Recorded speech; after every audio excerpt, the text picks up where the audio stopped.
got so much more.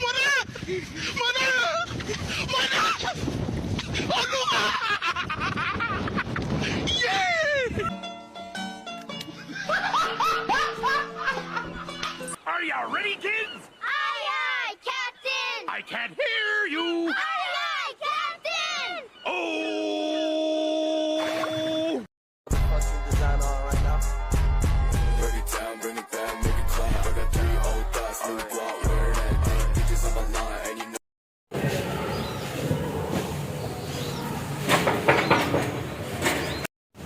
Waalaikumsalam.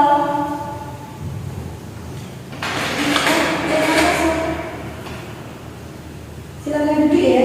Betul. Gimana? Apakah sudah nyaman? Sudah. Gini ya, dari kelas berapa ya?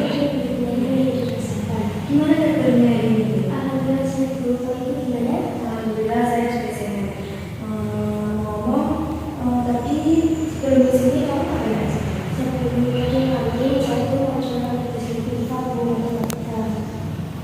Tugasnya BIPA matematika. Udah banyak ya? Udah banyak. Tugas makanya saya kerjakan makanya saya sisir katanya kalau BIPA udah selesai.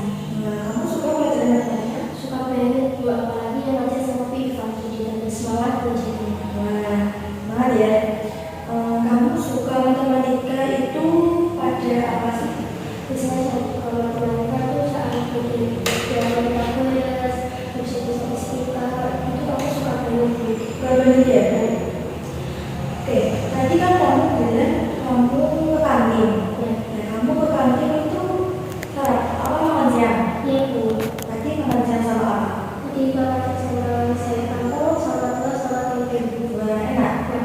Suka sama kamu? Bagus. Selain pelajarannya Bu Iva, kamu suka pelajaran apa lagi? Aku tuh suka pelajaran IPA, IPS, apalagi belajar kamu. Karena aku tuh suka banget sama olahraga. Iya, karena dengan olahraga itu kita menjadi sehat ya. Makanya kamu suka. Nah, bagus sih. Kamu suka makan sayur, suka belajar matematika. Kan pelajaran matematika itu jarang banget ada yang suka. Kamu tuh bagus banget. Karena pelajaran matematika itu terpandangnya sangat menjenuhkan gitu, makanya jarang ada yang suka. Terus kamu juga suka olahraga, agar kita menjadi sehat itu bagus banget gitu. Dapat harga ya? Ya. Ngomong-ngomong ini kamu ada masalah? Iya. Tapi sebelumnya kamu belum melakukan konseling. Ya kalau gitu saya kasih tahu nih ya pengertian konseling, tujuan dan asas-asasnya. Yang pertama pengertian konseling. Nah, konseling itu adalah pemberian bantuan dari konselor itu kepada kamu konseling. Nah, dengan tujuan untuk menyelesaikan masalah konseling. Nah, di dalam konseling ada asas-asas yang harus kita taati. Yang pertama ada asas kerahasiaan, yang kedua ada asas keterbukaan, dan yang ketiga ada asas kesukarelaan. Yang pertama ya, asas kerahasiaan yaitu di mana konselor menjaga semua informasi yang disampaikan oleh konseling. Jadi kamu nggak perlu takut kalau misalnya kamu tersebar luas, karena di dalam konseling ini ada asas kerahasiaan. Yang kedua ada asas kesukarelaan, di mana kamu kesini itu datang dengan sukarela tanpa ada paksaan dari siapapun. Kayak kamu tadi, kamu itu terpaksa? Tidak. Tidak, dengan sukarela kan? Nah, yang ketiga ada asas keterbukaan, di mana konseling menjelaskan masalahnya secara terbuka dan harus ada ditutup-tutupi. Sampai sini ada? Nah, di dalam konseling sendiri juga ada kontrak waktunya yang gimana kalau kita sepakati waktunya 40 menit apakah sudah cukup? Sudah cukup ya. Kalau gitu kita bisa mulai sesi konselingnya. Bisa. Kamu bisa menceritakan apa yang menjadi masalah dan kendala kamu saat ini. Jadi guru saya itu membangun trauma pada kucing dulu. Kok bisa? Itu setiap saya melihat kucing saya merasa panik dan merinding. Apalagi jika mereka melihat saya bisa menangis dulu. Nah, saya tanya dulu ya. Dari skala 1 sampai 10 kamu sekarang berada di posisi nomor berapa? Kalau nomor 1 berarti itu paling berat. Di nomor 2 berarti berat banget ya? Iya. Apa sih kira-kira yang kamu rasakan itu? Saya tuh merasa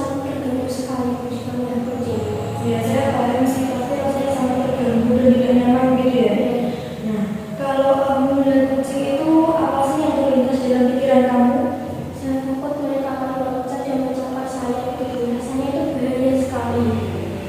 Kamu berpikir bahwa semua kucing itu akan mencakar dan membahayakan hidup. Iya. Sekarang kita lihat, apakah semua kucing itu pasti mencakar dan membahayakan? Tidak semua itu. Apakah ketika kucing itu sedang duduk dan tidur, itu mereka juga terlihat sangat membahayakan? Tidak semua, tapi saya sempat mengatakan. Nah, tidak semua kucing itu mencakar dan membahayakan. Banyak sekali kucing-kucing yang jinak. Mungkin ini pengaruh dari masa lalu kamu. Ya, kamu mengalami masa lalu yang pernah dialami kucing. Iya, Iya. dulu waktu kecil saya tuh pernah dicakar kucing itu dari tangan ibu. Nah, pengalaman itu mungkin yang memberi kesan sampai sekarang ya. Iya. Tapi apakah dengan pengalaman kamu tadi bisa menyimpulkan bahwa semua kucing itu membahayakan? Tidak semua. Tidak semua kan? Nah, sekarang mari kita ubah pemikiran kamu ini menjadi pemikiran yang lebih rasional. Misalnya, tidak semua kucing itu berbahaya. Saya bisa tenang dan menjaga jarak dan saya tetap aman. Gimana? Apakah kamu bisa menerima pernyataan dari saya? Ibu ini maksud apa sih? Nah, coba kamu ulangi lagi kata-kata saya tadi sambil kamu genggam tangan saya. Tidak semua kucing itu berbahaya. Saya bisa tenang dan menjaga jarak dan saya tetap aman. Coba hembuskan nafas kamu. Lagi. Gimana? Apakah lebih yakin? Oke. Kamu itu tidak salah ya kalau kamu itu takut sama kucing. Tapi kamu juga tidak lemah kalau kamu mau perlahan belajar menghadapi rasa takut itu. Nah, ibu itu punya kucing bagus banget. Dulunya itu dari dia itu nggak pernah mencakar orang, nggak pernah membahayakan orang. Dia itu malah suka banget sama orang. Jadi tidak semua kucing itu membahayakan. Banyak sekali kucing-kucing yang jinak. Ada. Nah, sekarang setelah obrolan kita tadi, kira-kira langkah apa yang bisa kamu ambil untuk mengatasi masalah kamu ini? Kira-kira apa ya, Bu? Coba pikirkan lagi, kira-kira langkah apa sih yang paling tepat untuk mengatasi masalah ini? Pak tadi, Bu, saya mencoba mengamati kucing itu dari kejauhan. Kalau dari dekat itu saya masih mengganggu. Bagus sekali. Nggak apa-apa, kamu dari kejauhan dulu mengamati, itu nggak apa-apa. Tapi kalau mau berubah ya harus perlahan-lahan, step by step. Nggak bisa kalau langsung berubah. Namanya itu kalau langsung berubah. Jadi nggak apa, kita belajar dulu dari kejauhan. Siapa tahu nanti kamu malah suka sama kucing, ya kan?